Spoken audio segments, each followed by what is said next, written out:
শিলিগুড়ি পুর নিগমের উদ্যোগে কবি সুকান্ত ভট্টাচার্যের জন্ম শতবর্ষ উপলক্ষে 3 দিন ব্যাপী চিত্র প্রদর্শনী ও কর্মশালা শুরু হলো শিলিগুড়ির রামকিঙ্কর হলে।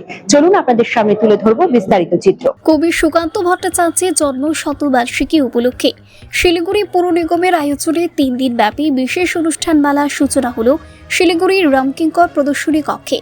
শনিবার অর্থাৎ আজ প্রদীপ প্রজ্বলন ও কবির প্রতিকৃতিতে মাল্যদান করে অনুষ্ঠানের উদ্বোধন করেন মেয়র গৌতম দেব।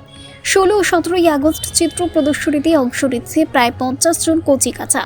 আর শেষ দিন অর্থাৎ 18 আগস্ট অনুষ্ঠিত হবে কর্মশালা।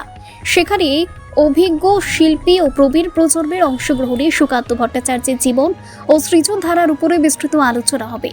এদিন উদ্বোধনী অনুষ্ঠানে উপস্থিত ছিলেন শিলিগুড়ি পুর নিগমের শিক্ষা ও সংস্কৃতি দপ্তরের মেয়র পরিষদ শোভা সুব্বা, 1 নম্বর বড় চেয়ারপারসন গার্গী চ্যাটার্জি সহ অন্যান্য বিশিষ্টজনেরা। এদিন মেয়র গৌতম দেব জানান, কবি সুকান্তের আদর্শকে নতুন প্রজন্মের মধ্যে ছড়িয়ে দিতে এবং তারা গতকাল থেকে কবি সুকান্ত ভট্টাচার্যের শহরের বিভিন্ন প্রান্তে ছড়িয়ে থাকা মূর্তিতে মাল্যদান করে শ্রদ্ধা নিবেদন করার পাশাপাশি আজ তারা শহরের বেশ কিছু শিল্পীদের নিয়ে এই 3 দিনের প্রদর্শনী ও আলোচনা সভা আয়োজন করেছে, যাতে করে এই প্রজন্মের শিল্পীরা ও ছাত্রছাত্রীদের কবি সুকান্তের সম্পর্কে জ্ঞান ধারণা হতে পারে।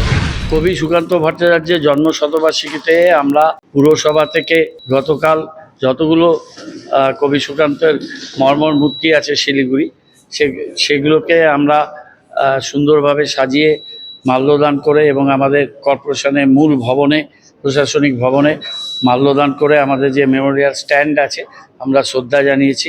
আজকে এখানে রামকিঙ্কর হলে ছবি আঁকা এবং চিত্র প্রদর্শনী কর্মশালা 3 দিন ব্যাপী হবে।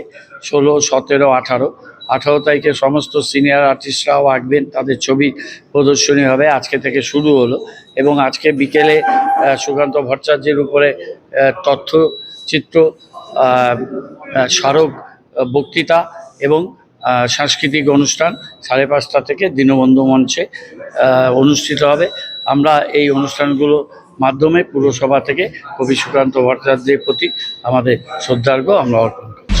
যেমনটা আপনারা দেখলেন, প্রদীপ প্রজ্বলন করে এবং কবির প্রতিকৃতিতে মাল্যদান করে এই অনুষ্ঠানের শুভ সূচনা করলেন শিলিগুড়ির মেয়র গৌতম দেব এবং কবি সুকান্তের আদর্শকে নতুন প্রজন্মের কাছে পৌঁছে দিতেই শিলিগুড়ি পুর নিগমের এই উদ্যোগ। শিলিগুড়ি থেকে ক্যামেরায় দেবাঞ্জন পালের সঙ্গে সুস্মিতা সেনগুপ্তের রিপোর্ট, জজবাত 24 বাংলা।